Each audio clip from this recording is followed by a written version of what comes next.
នៅក្នុងរង្វង់សិល្បៈចិនភាគច្រើនយើងតែងតែឃើញតារាល្បីៗជាច្រើនតស៊ូសម្រកញើសហូរឈាមចេញពីជីវភាពធម្មតារហូតក្លាយជាតារាលំដាប់កំពូលប៉ុន្តែតើអ្នកដឹងទេថានៅក្នុងសិល្បៈចិនក៏មានតារាប្រុសស្រីមួយក្រុមដែលពួកគេកើតមកភ្លាមគឺមានខ្សែជីវិតខុសពីគេទាំងស្រុងពួកគេមិនត្រឹមតែមានរូបសម្រស់ស្រស់ស្អាតសមត្ថភាពខ្ពស់នោះទេតែប្រវត្តិគ្រួសារវិញគឺលំដាប់មហាសេដ្ឋីលាក់មុខដែលមានទ្រព្យសម្បត្តិរាប់រយរហូតដល់រាប់ពាន់លានដុល្លារឯណោះអ្នកលេងអ៊ីនធឺណិតចិនតែងតែនិយាយលេងសើចចំពោះតារាមួយក្រុមនេះថាពួកគេមកសម្ដែងរឿងគ្រាន់តែជាការកំសាន្តនិងការបំពេញក្តីស្រមៃប៉ុណ្ណោះបើសិនជាថ្ងៃណាមួយពួកគេមិនល្បីឬហត់នឿយនឹងការងារសិល្បៈពួកគេគ្មានជំរឿសអ្វីក្រៅតែពីបង្ខំចិត្តត្រឡប់ទៅផ្ទះដើម្បីបន្តវេនគ្រប់គ្រងអាជីវកម្មនិងអចលនទ្រព្យរាប់ពាន់លានរបស់ឪពុកម្ដាយពួកគេវិញនោះទេអ្នកខ្លះគឺជាកូនស្រីម្ចាស់ក្រុមហ៊ុនបច្ចេកវិទ្យាយក្សលំដាប់ពិភពលោកអ្នកខ្លះទៀតគឺជាអ្នកបន្តវេនតែម្នាក់គត់នៃស្ដេចវិញ្ញាណភាពចិនហើយអ្នកខ្លះវិញទៀតគ្រាន់តែរស់នៅក្នុងភូមិគ្រឹះផ្ទាល់ខ្លួនក៏មានទីលានវាយកូនគោលនិងកន្លែងចតអធម្មភេទជ្ជៈ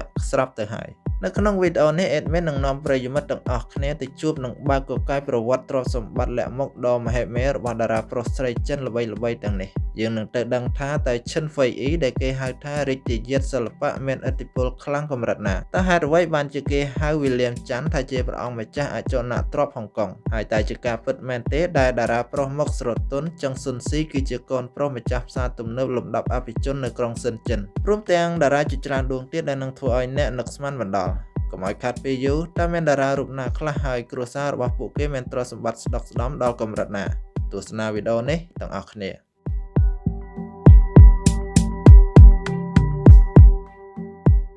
1. ហួងជឺថាវ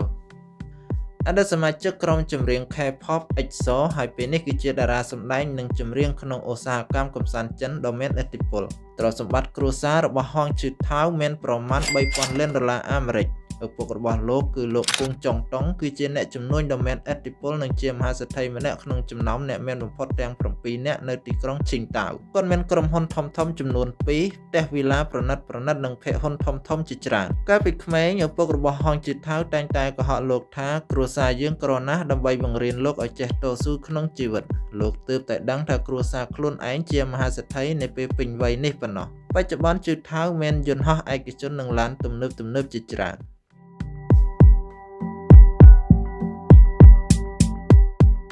2. ហ្វឹងសាវហ្វឹងអតីតស្វាមីកម្ពុជាតារាសម្ដែងចៅលីអ៊ីងហ្វឹងសាវហ្វឹងក៏ជាតារាប្រុសអភិជនដ៏ល្បីម្នាក់ផងដែរគ្រួសាររបស់លោកមានទ្រព្យសម្បត្តិប្រមាណ $1,400 លានអាមេរិកឪពុករបស់លោកជាស្ដេចវិញ្ញាណភាពដែលមានរោងចក្រកាត់ដេរខ្នាតយក្សរាយប៉ាយនៅទូទាំងខេត្តជឺជាំងខ្វាងតុងនិងហ្វូជៀនសាវហ្វឹងជាកូនទោលដូច្នេះលោកជាអ្នកបន្តវេនតែម្នាក់គត់នៃទ្រព្យសម្បត្តិទាំងនេះចាប់តាំងពីចូលសិល្បៈដំបូងហ្វឹងសាវហ្វឹងជិះឡានស៊េរីទំនើប Audi ទៅថតរឿងរស់នៅក្នុងវិឡាថ្លៃៗនៅសៀងហៃហើយមិនដែលខ្វល់ពីតម្លៃខ្លួនថតរឿងឡើយព្រោះលោកសម្ដែងដោយសារតែចំណូលចិត្តប៉ុណ្ណោះ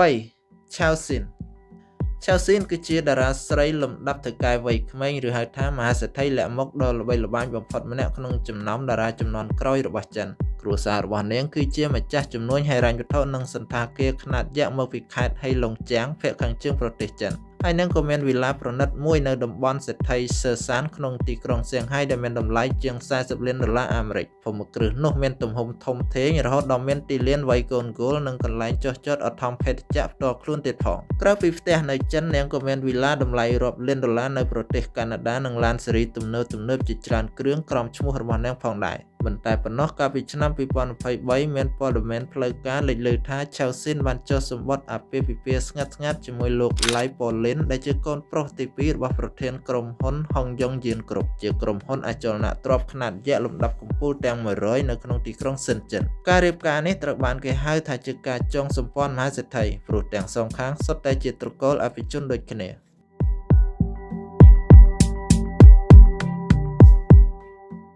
4. អ៊ីស៊ូស៊ីនគឺជាតារាស្រីអភិជនមកពីទីក្រុងសៀងហៃដែលល្បីល្បាញខ្លាំងខាងជីវិតហៃសូតាំងពីមិនទាន់ចូលសិល្បៈគ្រួសាររបស់នាងមានមូលដ្ឋានអាជីវកម្មនិងអចលនទ្រព្យធំនៅទីក្រុងសៀងហៃដែលជាទីក្រុងសេដ្ឋីលំដាប់កំពូលរបស់ប្រទេសចិនឪពុករបស់អ៊ីស៊ូស៊ីនគឺលោកអ៊ីភីជាគឺជាមហាសេដ្ឋីនិងជាប្រធានក្រុមហ៊ុនវិនិយោគខ្នាតយក្ស អាជីវកម្មរបស់គ្រួសារនាងគ្របដណ្ដប់លើវិស័យអចលនទ្រព្យវិស័យទេសចរណ៍សណ្ឋាគារលំដាប់ផ្កាយនិងការដឹកជញ្ជូនចំណែកឯម្ដាយរបស់នាងក៏ជាម្ចាស់ក្រុមហ៊ុននិងមានភាគហ៊ុនក្នុងអាជីវកម្មធំៗជាច្រើនផងដែរក៏ពីតារាដតីដែលរងចាំតែលួចឪពុកម្ដាយអ៊ីស៊ូស៊ិនត្រូវបានគ្រួសារបង្រៀនឲ្យធ្វើជំនួញតាំងពីក្មេងមុនពេលនាងមានឈ្មោះល្បីខ្លាំងក្នុងសិល្បៈនាងគឺជាម្ចាស់ភាគហ៊ុននិងជាម្ចាស់ក្រុមហ៊ុនផ្ទាល់ខ្លួនរហូតដល់ទៅ5ក្រុមហ៊ុនរួចជាស្រេចដែលរួមមានក្រុមហ៊ុនវប្បធម៌កំសាន្តនិងការវិនិយោគមិនតែប៉ុណ្ណោះអ៊ីស៊ូស៊ិនក៏មានខុនដូនិងវីឡាប្រណិតផ្ទាល់ខ្លួននៅសៀងហៃផងដែរអ្វីដែលកាន់តែពិសេសនោះផ្ទះរបស់នាងស្ថិតនៅតំបន់ដីមាសដែលមានតម្លៃរាប់សិបលានដុល្លារហើយត្រូវបានគេដឹងថាផ្ទះរបស់នាងស្ថិតនៅជិតខាងជាមួយតារាប្រុសលំដាប់ប្រទេសលីសៀនទៀតផង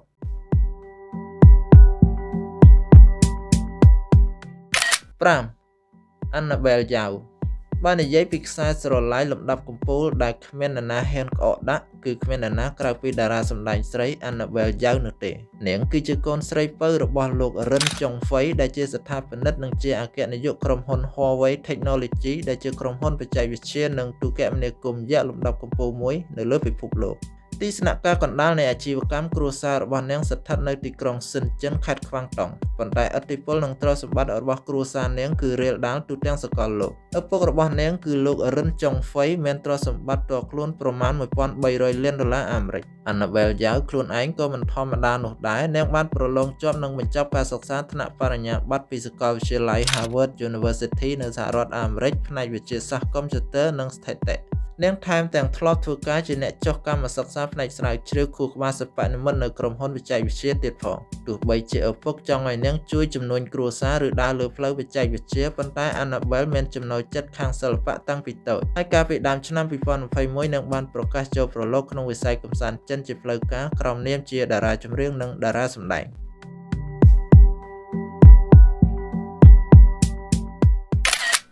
6 ចឹងស៊ុនស៊ី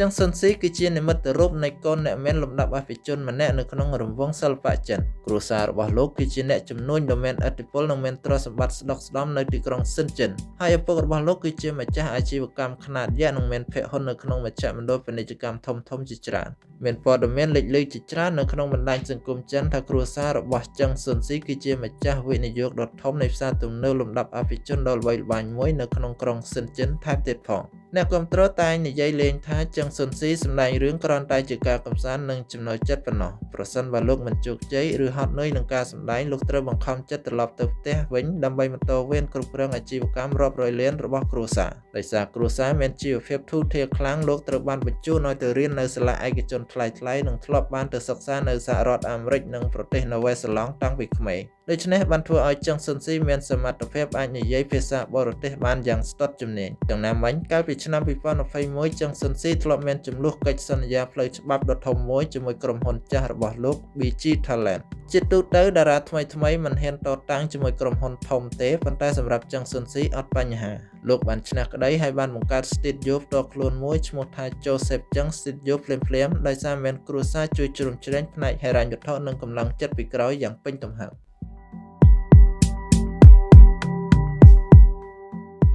7 Chen Fei-yi Chen Fei-yi ឬឈ្មោះជាភាសាអង់គ្លេស Arthur Chen គឺជាកូនប្រុសពៅរបស់លោក Chen Tiger ដែលជាអ្នកដឹកនាំរឿងកម្រិតព្រឹទ្ធាចារ្យនិងជាអិសរាជជនដ៏មានអំណាចបំផុតម្នាក់ក្នុងវិស័យភាពយន្តចិនហើយម្ដាយរបស់លោកគឺលោកស្រី Chen Hong គឺជាអតីតតារាសម្ដែងស្រីដ៏ល្បីល្បាញនិងជាអ្នកផលិតភាពយន្តដ៏មានឥទ្ធិពលម្នាក់ផងដែរទ្រព្យសម្បត្តិរបស់គ្រួសារ Chen Fei-yi ត្រូវបានប៉ាន់ស្មានថាមានរាប់រយលានដុល្លារអាមេរិកតាមរយៈភាគហ៊ុនក្នុងក្រុមហ៊ុនភាពយន្តផលិតកម្មនិងអចលនទ្រព្យថ្លៃៗនៅប៉េកាំងChen Fei-yi ត្រូវបានគេប្រសិទ្ធនាមថាជារាជទាយាទនៃរង្វង់ឧស្សាហកម្មកម្សាន្តចិនលោកកើតនៅសហរដ្ឋអាមេរិកនិងរៀននៅសាលាអន្តរជាតិថ្លៃៗតាំងពីក្មេង Chen Fei-yi មិនត្រឹមតែមានលុយទេតែមានទាំងអំណាចនិងខ្សែស្រឡាយធំធេងដែលធ្វើឲ្យក្រុមហ៊ុនកម្សាន្តជាច្រើនមិនហ៊ានប៉ះពាល់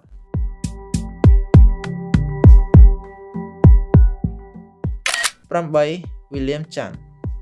តួឯកប្រុសក្នុងរឿង Love Ambition គឺជាកូនអ្នកមានទ្រព្យសម្បត្តិក្រាស់ក្រែលដែរ គ្រួសាររបស់លោកគឺជាពាណិជ្ជករលំដាប់កំពូលនៅហុងកុងកាលពីឪពុករបស់លោកនៅមានជីវិតគាត់គឺជាអ្នកជំនួញអចលនទ្រព្យដ៏ជោគជ័យម្នាក់ចំណែកឯបងប្រុសបង្ការរបស់លោកធ្វើជំនួញខាងដឹកជញ្ជូនតាមកប៉ាល់អន្តរជាតិនិងបងស្រីបង្ការរបស់លោកមានរោងចក្រកាត់ដេរខ្នាតធំនិងក្រុមហ៊ុនទំនិញម៉ាកល្បីៗជាច្រើនខ្លួនលោកផ្ទាល់ក៏មានផ្ទះវីឡានិងខុនដូប្រណិតជាច្រើនកន្លែងនៅតំបន់ដីមាសក្នុងទីក្រុងហុងកុងដែលមានតម្លៃរាប់សិបលានដុល្លារក្នុងមួយលំនៅឋានមុនពេលលោកមានឈ្មោះល្បីខ្លាំងក្នុងវិស័យសិល្បៈ William Chan ត្រូវបានប្រព័ន្ធផ្សព្វផ្សាយនៅហុងកុងហៅថាព្រះអង្គម្ចាស់ William ព្រោះលោកតែងតែរស់នៅក្នុងវិឡាប្រណិតលំដាប់អភិជននិងបើកបរឡានស្ពតថ្លៃៗតាំងពីចូលសិល្បៈដំបូង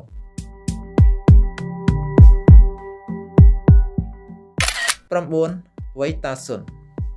តារាសម្ដែងប្រុសវ៉ៃតាស៊ុនគឺជាកូនប្រុសអ្នកមានមកពីខេត្តជីលិនឪពុករបស់លោកគឺលោកវ៉ៃសាវពីនគឺជាមហាសេដ្ឋីពាណិជ្ជករដ៏ល្បីល្បាញម្នាក់គាត់ជាម្ចាស់និងជាអ្នកគ្រប់គ្រងក្រុមហ៊ុនធំៗរហូតដល់ទៅ18ក្រុមហ៊ុនដែលគ្របដណ្ដប់លើវិស័យអចលនទ្រព្យការវិនិយោគវិទ្យាសាស្ត្របច្ចេកវិទ្យានិងវិស័យកំសាន្តនៅក្នុងខេត្តជីលិននិងទីក្រុងប៉េកាំងមិនមានតួលេខផ្លូវការអំពីទ្រព្យសម្បត្តិទេប៉ុន្តែការវិនិយោគលើក្រុមហ៊ុនទាំង18ធ្វើឲ្យគ្រួសារលោកមានទ្រព្យសម្បត្តិស្ថិតក្នុងកម្រិតរាប់រយលានដុល្លារអាមេរិកពេចវត្តតែនៅក្នុងកម្មវិធីទូរទស្សន៍វ៉ៃតាស៊ុនចូលចិត្តធ្វើតួចរិតកំ ប្លែងនិងរាក់ទាក់មើលទៅដូចមនុស្សធម្មតាប៉ុន្តែការពិតលោកគឺជាម្ចាស់ភាគហ៊ុននិងជាសហស្ថាបនិកក្រុមហ៊ុនចំនួន4រួចជាស្រេចដែលឪពុកលោកបានផ្ទេរឈ្មោះឲ្យអ្នកលេងអ៊ីនធឺណិតចិនតែងតែនិយាយលេងថាតួឯកប្រុសម៉ងយៀនឈិនដែលលោកសម្ដែងក្នុងរឿង Fireworks of My Heart របស់យ៉ាងនិងវ៉ាងឈូរ៉ានមិនមែនជាការសម្ដែងទេតែវាគឺជាជីវិតពិតរបស់វ៉ៃតាស៊ុនតែម្ដង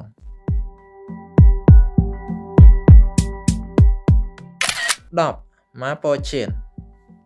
បើអ្នកធ្លាប់បានទស្សនារឿង Hide and Love របស់ចៅលូស៊ឺនិងឈិនជាយានលោកអ្នកច្បាស់ជាស្គាល់តារាប្រុសម៉ាប៉ូឈៀនឬ Victor Ma ដែលសម្ដែងជាសាងយានបងប្រុសតួឯកស្រីក្នុងរឿងនោះ Victor Ma ក៏ជាអភិជនលាក់មុខម្នាក់ដែរគ្រួសាររបស់លោកមានមូលដ្ឋាននិងខ្សែស្រឡាយរឹងមាំខ្លាំងនៅទីក្រុងសៀងហៃប្រទេសចិននិងទីក្រុង Los Angeles សហរដ្ឋអាមេរិកគ្រួសាររបស់លោកមិនមែនជាអ្នកជំនួញធម្មតាទេគឺស្ថិតក្នុងលំដាប់អភិជនផ្នែកស្ថាបត្យកម្មនិងសំណង់ស៊ីវិលលំដាប់អន្តរជាតិឪពុករបស់ម៉ាប៉ូឈៀនគឺលោកម៉ាឈីងអ៊ីនគឺជាស្ថាបត្យករជនជាតិចិនដ៏ល្បីល្បាញបំផុតម្នាក់នៅលើពិភពលោកនិងជាអតីតព្រឹទ្ធបុរសមហាវិទ្យាល័យស្ថាបត្យកម្មនៅសាកលវិទ្យាល័យលំដាប់កំពូល University of Southern California នៅអាមេរិក Victor Ma មានផ្ទះនៅ Los Angeles ដែលមានទំហំធំធេងនិងមានរចនាបថប្លែកខ្លាំងរហូតដល់ត្រូវបានគេយកទៅថតក្នុងភាពយន្ត Hollywood ដ៏ល្បី Modern Family រដូវកាលទី7ផ្ទះលោកមើលទៅដូចសាមន្ទីរឬផ្ទះយានអវកាសពីអនាគតមិនមែនជាផ្ទះមនុស្សរស់នៅធម្មតានោះទេ